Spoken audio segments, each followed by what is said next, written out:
Light तो है ही नहीं आया, कनेक्शन नहीं दे रखा उन्होंने। लाइट यहाँ से निकाल रखी पर कनेक्शन दे नहीं रखा उन्होंने।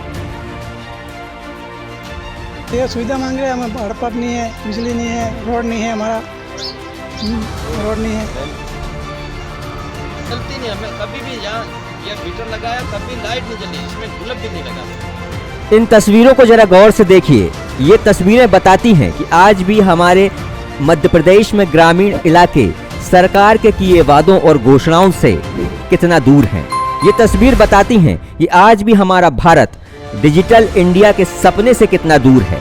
ये तस्वीर है पश्चिमी मध्य प्रदेश के झाबुआ जिले के आदिवासी बहुल इलाके की, जहां आज भी लोग अपनी दुर्दशा पर आंसू बहा रहे हैं, लेकिन सुनने वाला कोई नहीं। झाबुआ एमपी का आदिवासी बहुल क्षेत्र है।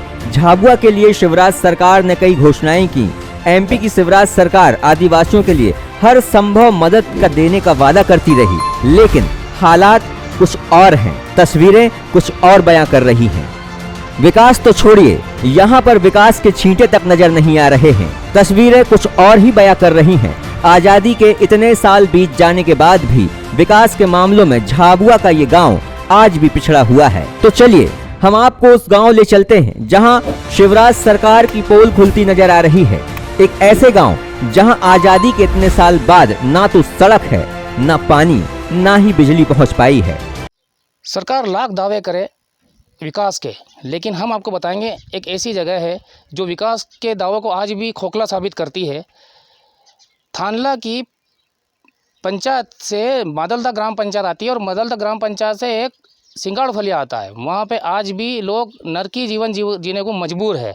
हम ऐसे ही सिंगाड़ फलिया में आज पहुँचे हैं और हम यहाँ के लोगों से बात करने चाहते हैं कि उनको क्या क्या परेशानियों से गुजरना पड़ता है, जबकि आज़ादी के बाद से आज तक यहाँ विकास की कोई भी बात ही नहीं होती है। ना यहाँ लाइट है, ना ही रोड है, ना स्कूल है, ना हॉस्पिटल है, ना ही यहाँ कोई सुविधाओं के नाम पे बिल्कुल ही यूँ समझ लीजिए कि पूरा सुविधाओं का अभाव है। हम यहाँ के लोगों से बात करते हैं। दादा क्या नाम है आपका? सुल्तान। कितनी उम्र है आपकी? 60 था जी, 60 साल तक की है ना। हाँ। तो यहाँ आपके यहाँ क्या क्या सुविधा है गाँव में? कहीं सुविधा फलिया में कहीं सुविधा कोई क्या नहीं है? वो सुविधा कहीं हेडपम्प, कहीं रोड, लाइट। तो यहाँ किसी को शिकायत करी आपने? नहीं करी। पंचायत में। आप बताइए क्या नाम है आपका? बहादुर बहादुर। बहादुर सिंगार। कहाँ तक पढ़े हो आप? हाँ, 12वीं तक।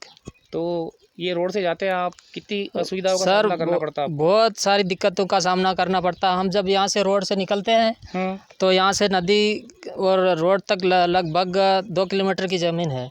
वहाँ से ऊबड़ खाबड़ रोड है, कम से कम पहाड़ी इलाका है और वहाँ से कम आधा किलोमीटर हमको पहाड़ी चढ़ना पड़ता है और जो घाट आ जाता है और नदी बारिश आने पे हमको बहुत ही कठिन समस्याओं का सामना करना पड़ता है, जिसमें से हम कई बार तो लोग यहाँ निकलने के लिए परेशान होते हैं। कई मवेशी जाते हैं जहाँ जंगल में चरने के लिए, तो वो भी नहीं आ पाते हैं यहाँ जंगल तक, घर तक शाम तक नहीं पहुँच पाते हैं। और बिजली के नाम पे हमको बिल जो सरकार है जो बिजली के नाम पे हमको बिल दे जाती है और पोल तो हमारे लगे नहीं है सर। और उनको बोलते हैं कि भाई बिजली का हमारा पोल नहीं, हमको फालतू हम 1-2 किलोमीटर की जगह जो बिजली है जो खाली स्थान पड़ा है तो तालाब से, और वहाँ तक के बिल आते, वहाँ तक आज तक पोल नहीं लगा, ना लाइट की व्यवस्था है, तो वो कैसे लोग भरेंगे बिल? तो उनके लिए हमारी ये समस्या है। और स्कूल के बिजली कंपनी हाँ पे जाती करती है। हाँ, और वहाँ से बिल तो वहाँ से डायरेक्ट दे देते हैं, कहीं आप बिल भरो, ये करो, ये वो करो। आप बिल नहीं भरे, लाइट नहीं आएगी तो वो कैसे भरेंगे बिल? झाबुआ जिले की थानला तहसील के मादलदा गांव का सिंगोड़ फलिया पहाड़ी इलाके में बसा हुआ है। इस गांव के लोग विकास की मुख्य धारा से कोसों दूर हैं। ये तकरीबन 150 परिवारों यानी 500 लोगों की बस्ती है। ये क्षेत्र तहसील मुख्यालय से तकरीबन 20 किलोमीटर दूर है। यहाँ के लोग बताते हैं कि यहाँ सिर्फ चुनाव के वक्त ही जनप्रतिनिधि और नेता नजर आते हैं और उनके लिए घोषणाओं की बौछार करके चले जाते हैं, फिर कभी वापस पलट कर नहीं देखते।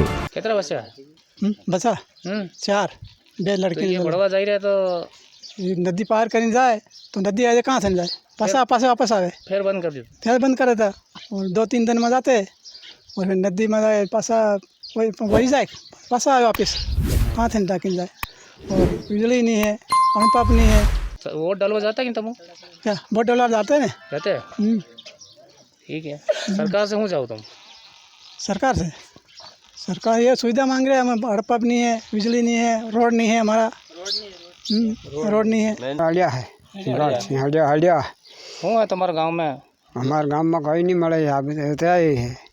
फ्री में फरी रहा है, मैं इंदिरा में फरी रहा, कहीं ना कहीं फरी रहा है, थी रहा है। तो नेता होती बोली नेता को बोले नेता है हाँ वही बरबारा तेड़ी रहा, इधर आओ के वोट लेना के चालू थी जाए कहीं भी, हमारे कहीं भी व्यवस्था नहीं करी रहा ऐसा कहती रहा। 8वीं यहाँ स्कूल कितनी दूर है? 2 किलोमीटर। 2 किलोमीटर। तो क्या पैदल जाना पड़ता है कि साइकिल से? पैदल जाते हैं और खाड़ा खुड़ी है, खाल आ भी जाए, खाल भी पार नहीं था वहाँ, खाल पासा फरी जा वहाँ। अच्छा, मतलब नदी में पानी आ जाता तो फिर वापस पलना? हाँ, आधे दिन छुट्टी ज़्यादा रहता है? छुट्टी हाँ, पासा फल जा खाल में। अच्छा हाँ। ठीक है, क्या नाम बेटा तेरा? किंटू। पिंटू, कौन सी स्कूल पढ़ता है? कौन सी क्लास में पढ़ता है? चौथी। तो इस रोड से जाता है तो क्या डर लगता है कि नहीं लगता है? काय का डर लगता है? नदी आती है तो नदी आती वापस घूम के आ जाते हैं। और जिन जानवर का डर लगता है? अच्छा। तो क्या चाहते हो, ये रोड अच्छा बन जाए? हाँ। और पढ़ाई कैसे करते हो, चिमनी में कि लाइट में? चिमनी में पढ़ाई करते हो। अब इन ग्रामीणों का जनप्रतिनिधि, नेताओं और सरकार पर से भरोसा उठ चुका है, इसलिए यहाँ के लोग अब किसी से शिकायत नहीं करते। अब देखने वाली बात ये होगी कि इस रिपोर्ट के सामने आने के बाद अधिकारी और इलाके के नेता क्या एक्शन लेते हैं या फिर इन ग्रामीणों को इनके भरोसे ऐसे ही छोड़ दिया जाता है। Bureau report,